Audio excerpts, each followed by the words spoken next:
Firstly, install Node.js if you haven't already. Then type npx create React app simple click counter. Wait for the installation to finish.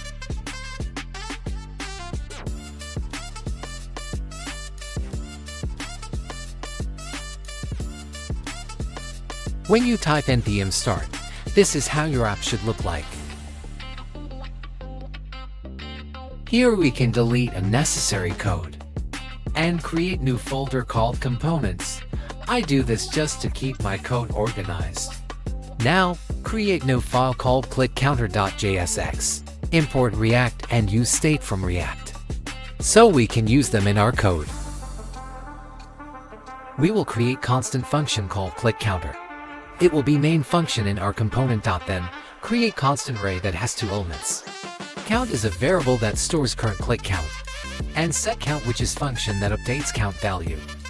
We also need to create a function that will handle clicks. There we call function setCount and increment count value by 1.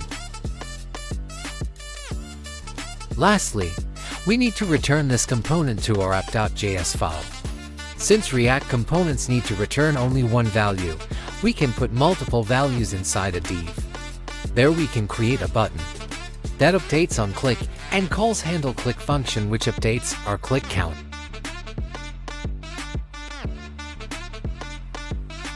Export click counter function as default, so it can be accessed from app.js file.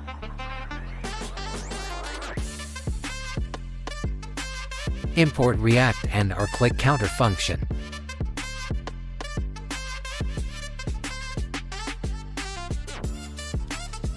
And here we just need to call that component, so it's visible on our browser. You can see it works perfectly and value on the screen updates when you click the button.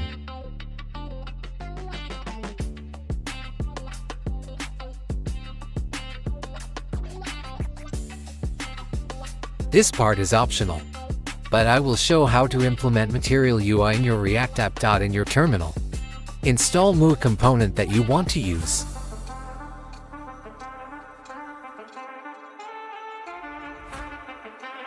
I'm going to use button style, so I need to import it in my program.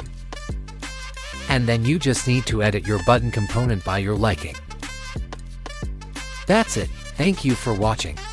Leave a like and subscribe if you want more tutorials like this. Thank you.